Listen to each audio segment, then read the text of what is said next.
오늘 이 시간엔 추수감사 주일 오전 예배 감사의 제사를 드리는 사람이란 제목으로 함께 말씀을 나눕니다. 매년 연초가 되면 이런 통계를 보신 적이 있을 겁니다. 설 차례상 준비에 들어가는 비용이 얼마다라는 광고입니다. 보도죠. 대개 뉴스에 보면 이 보도가 거의 매년 빠지지 않고 나옵니다. 제가 두 가지 측면에서 이 보도를 보면서 놀라는데요. 하나는 아직도 이렇게 제사 지내는 집들이 정말 많은가 보다. 그러니 저게 어떤 경제지표의 기준점으로 삼아서 사람들에게 알려주는가 보다 하는 거죠.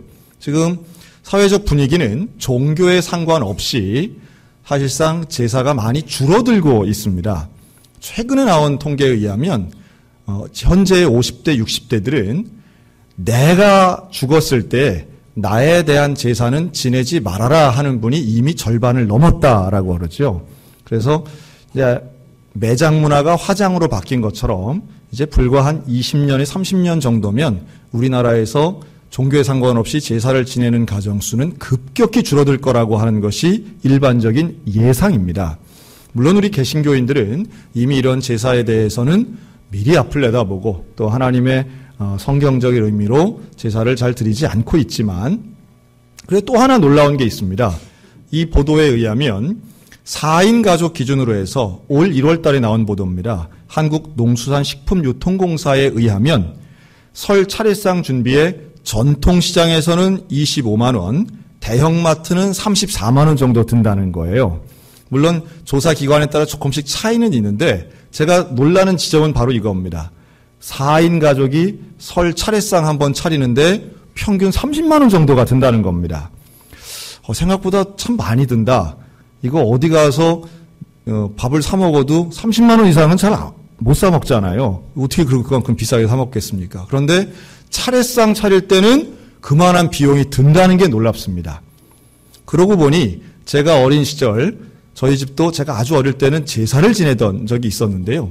그때는 밤 12시에 문 다 열어놓고 할아버지부터 어른들이 앞에 쭉 서서 남자들만이죠. 그렇게 절할 때 저는 맨 뒤에서 앞에 있는 아버지 엉덩이만 보면서 절하면 누웠다가 일어나면 또 일어났다가 졸면서 했던 기억이 지금도 납니다.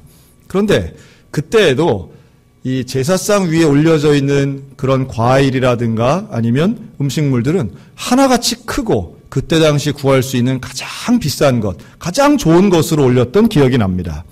약과나 사탕이나 혹은 과자 같은 것도 저걸 어떻게 저렇게 쌌을까? 어떻게 저런 무늬를 만들면서 올렸을까 싶을 정도로 온갖 정성을 기울여서 만든 것이 바로 제사 상차림이라는 거죠. 그런데 이런 제사에는 빠지지 않고 가장 중요한 것, 이런저런 법칙과 규칙도 있겠지만 어느 시대나 또 어느 종교나 이런 제사에는 드리는 대상이 있고 또 받는 대상이 있지 않겠습니까? 그럴 때 제일 중요한 덕목 중에 하나는 바로 정성을 다하는 겁니다. 지성이란 말도 쓰지요. 치성을 다한다고도 합니다. 그 정성을 다하는 제사에 얼마나 많은 사람들이 물질과 시간을 투자하는지 몰라요. 그런데 구약을 보면 성경에서도 구약의 사람들이 하나님께 예배하는 것을 제사 드린다라고 했습니다. 그리고 그 제사에는 당연히 전심을 드리고 가장 좋은 것, 흠 없는 것 이런 것을 가지고 제사를 드렸다라고 하는 거죠. 그리고 신약에 와서는 바로 이러한 제사를 말이 좀 바뀌었을 뿐이죠. 제사가 예배가 됩니다. 그래서 하나님 앞에 예배를 드릴 때에도 우리가 드리는 정성에 해당되는 것은 참 중요한 요소가 됩니다. 제가 한번 질문을 드리겠습니다. 우리가 하나님께 예배 드릴 때 하나님이 정말로 받고 싶어 하시는 그 제사의 정성에 해당되는 게 과연 무엇일까요? 오늘 성경 말씀이 그 해답을 우리에게 주고 있습니다. 예배를 드릴 때 정말로 하나님이 받고 싶어 하시는 것, 정말로 관심 있어 하시는 게 무엇인가 하면 감사의 제사인 줄로 믿습니다. 감사의 제사를 드리는 사람, 감사의 예배를 드리는 사람, 감사로 예배를 드리는 그 사람이 하나님을 영화롭게 한다고 말씀하고 있어요. 하나님을 영화롭게 한다는 것은 하나님 마음을 가장 기쁘시게 해드린다는 뜻이기도 합니다. 그러면 하나님이 정말로 기뻐하시고 정말로 찾으시고 원하시는 그 예배는 감사의 예배인데 여러분, 이 감사는 내가 그냥 혼자 기뻐하는 게 아닙니다. 하나님이 정말로 원하시는 감사는, 한번 따라 하실까요? 하나님 한 분으로 감사하는 예배입니다. 그러니까 하나님 한 분만으로 감사하는 거예요. 우리가 지금 예배드리러 나왔습니다. 하나님 만나는 것이 우리 모두에게 기쁨과 감사가 되는 줄로 믿습니다. 하나님을 만나러 나오는 발걸음이 기쁜 것이고, 다른 것 다 그대로 있다 할지라도 하나님을 만나고 하나님께 예배드리는 것만으로도 기쁜, 바로 그 예배를 하나님은 원하신다는 거예요. 서울에 은천감리교회가 있는데요. 이 교회에 집사님이 간증하는 걸 제가 한번 봤습니다. 근데 그 집사님이 뭐라고 간증하느냐 하면 본인의 아들 이야기를 하는 거예요. 이 아들이 4학년 때 있었던 일입니다.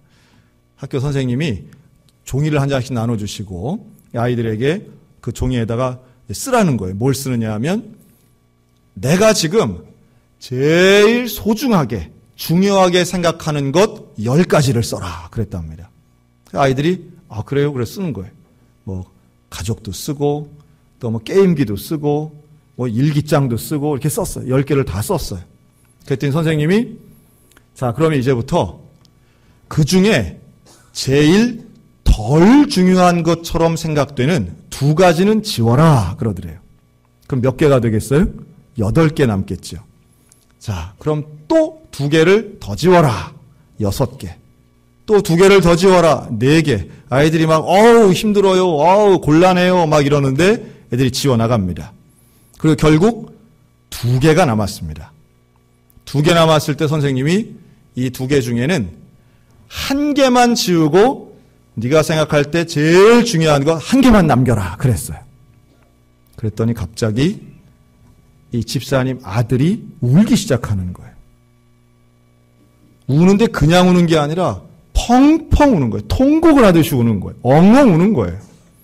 선생님이 깜짝 놀라가지고 야, 또 뭐 울기까지 하냐? 왜 그렇게 우냐? 그랬더니 이 아이가 하는 말이 하나님을 남겨놓느라 엄마를 지웠어요. 라고 말하는 거예요. 하나님을 선택하느라 엄마를 지웠다는 거예요. 저는 이 간증 들으면서 제 가슴이 쿵 떨어지는 줄 알았어요. 어떤 누구도 엄마를 지울 수는 없습니다. 또 조금 객관적으로 본다면 그 쓴 거에서 뭐 엄마 이름에 연필 쓴다고 해서 무슨 천지가 개벽하는 것도 아니에요. 그러나 이 아이의 마음에는 하나님을 끝까지 선택하는데 엄마한테 미안한 거죠. 엄마 이름 지우는 게 미안하고 죄송스러워서 눈물을 흘리는 거예요. 제가 반성했습니다. 과연 나는 내가 소중하게 여기는 것들 중에 마지막까지 하나님을 선택하는 믿음이 과연 내게는 있는가? 어찌 보면 우리의 인생에는 너무도 많은 것들이 너무 중요한 거예요. 하나님보다도 위에 있는 것들이 때로는 너무너무 많은 거예요. 어쩔 땐 자식이 올라가기도 하고요. 어쩔 땐 돈이 올라가기도 하고요. 어쩔 땐 내 자존심이 그 위에 올라가 있기도 한 것 같아요. 정말 하나님이 원하시는 감사의 제사, 하나님이 원하시는 온전한 예배는 무엇인가 하면 세상 그 무엇 다 없어도 세상 어떤 것 다 떠나도 나는 예수 그리스도면 충분합니다. 예수님이면 됩니다. 예수님 만나면 나는 기쁘고 감사합니다. 그 신앙의 고백이 하나님을 영화롭게 하는 줄로 믿습니다. 사랑하는 성도 여러분, 하나님 한 분만으로 기뻐하고 감사할 수 있는 거룩한 예배자가 다 되시기를 주님의 이름으로 축원합니다. 그런 감사가 있을 때 하나님이 이렇게 또 인정하세요. 그 행위가 옳은 행위다라고 말씀하십니다. 여러분, 하나님 한 분을 붙잡으면 다른 걸 다 놔야 된다는 의미는 아니에요. 하나님을 먼저 붙잡으면, 하나님을 우선시하면 주님은 말씀합니다. 그 나머지 모든 것들이 너에게 있어야 할 줄을 내가 아노라.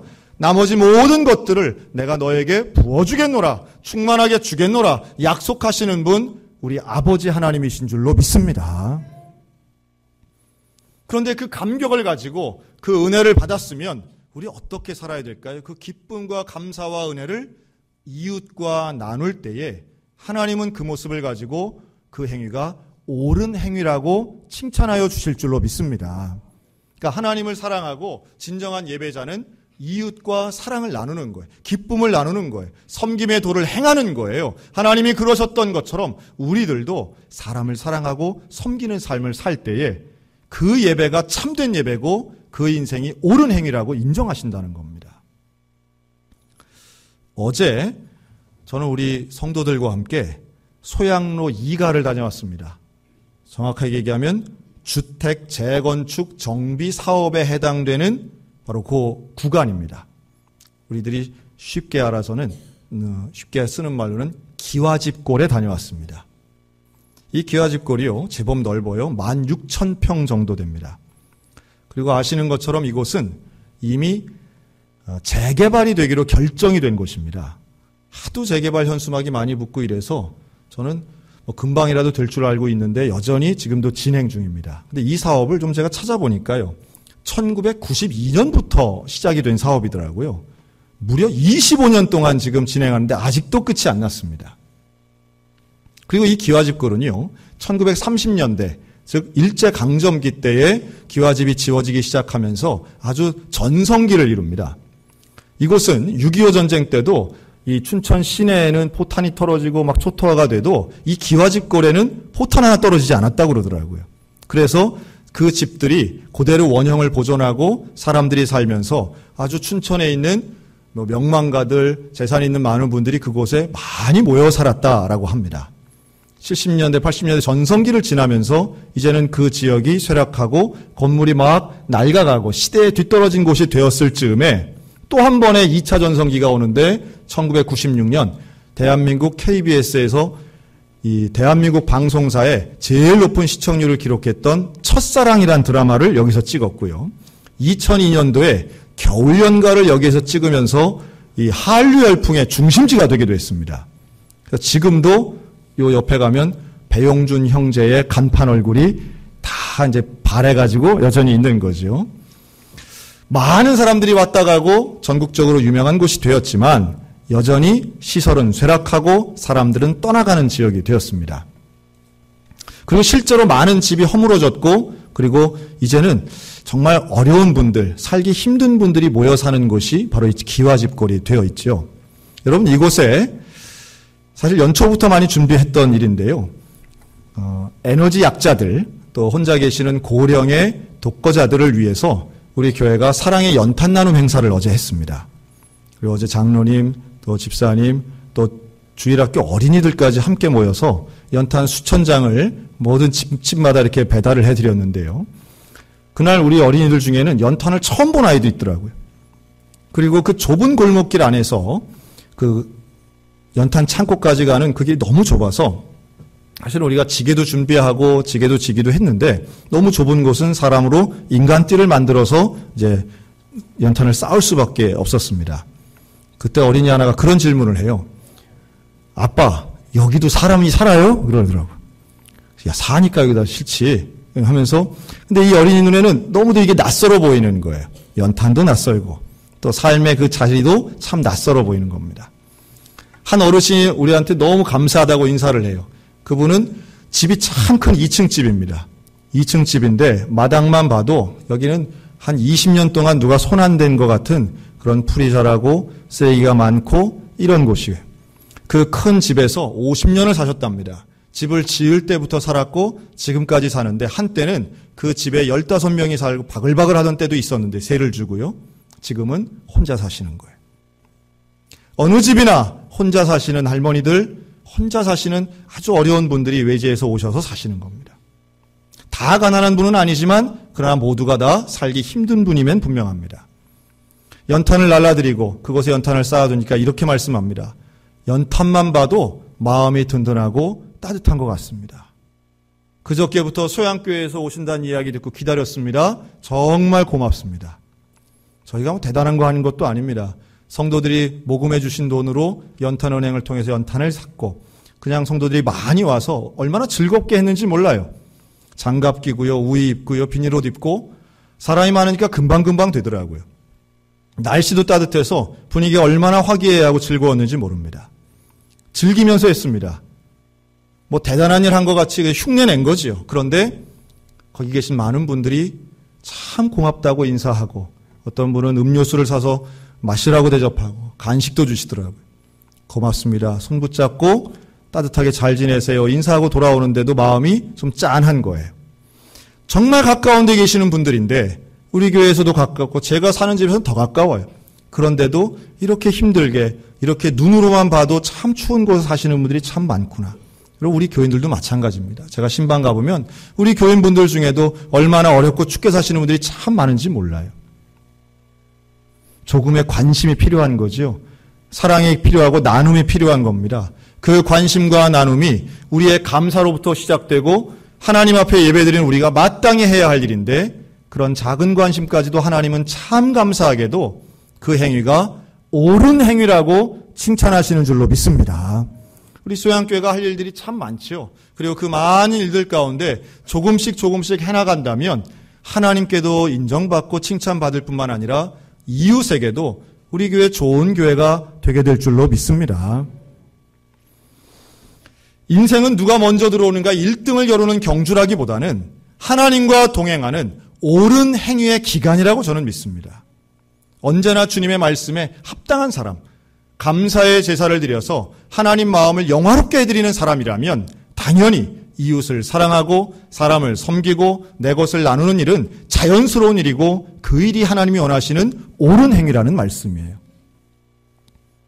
오늘은 우리 교회가 지키는 추수감사주일입니다.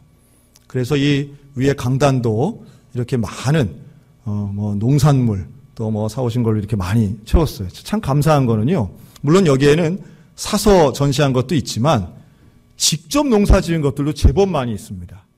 우리 장로님이 농사 직접 지은 호박도 앞에 있고요. 우리 권사님이 직접 재배하신 배추도 있고요. 우리 고구마, 옥수수 잔뜩 있습니다. 참 감사하죠. 한 해를 열심으로 땀 흘려 일한 것 가지고 하나님께 감사합니다라고 하는 상징적 의미가 있습니다. 또 실제로 농사를 짓지 않더라도 하나님 앞에 하나님 내가 올 한 해 이렇게 하나님이 내게 은혜를 주셨습니다 라고 하는 것을 감사하고 고백하는 것이 추수감사주일입니다. 자, 그런데요. 과연 우리 교회가 우리 소양성결교회가 하나님 앞에 올려드릴 열매, 추수물은 과연 무엇일까요? 교회나 개인이나 하나님께 드려야 할, 올려드려야 할 가장 중요한 열매는 바로 영혼 구원인 줄로 믿습니다. 영혼을 구원하는 것, 하나님 앞으로 영혼을 인도해내는 것, 그리고 그 사람들이, 그 영혼들이 여호와 하나님을 믿고 예수를 영접하여 새로운 영생을 누리는 것이야말로 하나님이 가장 기뻐하시는 일인데 바로 그런 올바른 행위를 하는 자에게 하나님의 구원을 주님은 보여주실 줄로 믿습니다. 저는 그래서 참 이 땅에 진짜 훌륭한 교회, 교회다운 교회, 사명 다하는 교회는 여러 가지의 특징이 있지만 그 중에 하나가 세례받는 사람들이 있는 교회라고 생각합니다. 얼마나 많은 사람이 모여서 예배드리냐도 중요하겠지만 과연 그 교회가 세례받는 사람, 세례 주는 사람이 있는가, 이게 너무 중요한 거예요. 소위 말해 다른 교회에서 전입해오는 분들도 있을 수 있겠으나 그것보다 예수를 알지 못하던 사람이 예수를 알게 되고 하나님을 알게 되어서 세례받는 일이야말로 이 땅에 교회가 세워진 가장 중요한 사명이라고 하는 거예요. 참 감사하게도 오늘 1부 예배 때도 세례식을 했고요. 2부 예배 때도 세례식을 했습니다. 그 아침 7시에 세례식 하는데 1부 예배 오신 분들이 얼마나 감격하시는지 몰라요. 왜냐하면 1부 예배 때는 세례식 잘 안 했거든요. 근데 1부 예배 때도 성례전을 하니까 우리 오신 분들이 참 감격스러워 하시더라고요. 아주 여러 분 울었습니다. 1부 예배 때는 세례식 하면서. 오늘 3부 예배 때도 지금 이 예배에도 세례식을 할 수 있게 한 것 얼마나 감사한지 몰라요. 하나님이 우리 소양교회를 열매 맺는 교회로, 영혼을 구원하는 교회로, 하나님이 진짜로 인정하시고 칭찬하실 만한 교회로 이끌어 가시는 줄로 믿습니다. 그 어떤 열매보다 소중한 열매, 영혼 구원의 열매가 우리 가정과 교회와 개인 가운데 날마다 넘쳐서 하나님 앞에 영광 돌리는 감사의 인생 살았으면 참 좋겠습니다. 일본의 유명한 신학자 우찌무라 간조가 이런 이야기를 한 적이 있어요. 하나님께서 만약에 인간을 저주하신다면, 참 어려운 진짜 저주가 있다면 그거는 질병이나 가난이나 실패 등의 고통 같은 건 저주가 아닐 것이다. 진짜 저주라고 한다면 첫째는 하나님이 믿어지지 않는 것이고, 두 번째는 하나님의 말씀이 들리지 않는 것이고, 세 번째는 감사하는 마음을 잃어버리는 것, 그게 바로 저주일 것이다. 뒤집어 생각하면 진짜 축복은 하나님을 믿는 것이 축복이고, 성경의 말씀이 들리는 것이 축복이고, 감사하는 마음을 가지고 사는 것이 진정한 축복인 줄로 믿습니다. 사랑하는 성도 여러분, 하나님이 약속하신 이 놀라우신 말씀의 축복, 하나님을 영화롭게 하는 감사의 예배자, 하나님이 옳다고 인정하시는 은혜를 나누는 성도, 그리고 하나님이 원하시는 영혼 구원의 열매를 맺는 우리 사랑하는 소양성결교회, 우리 모든 성도들이 다 되시기를 주님의 이름으로 축원합니다. 아멘.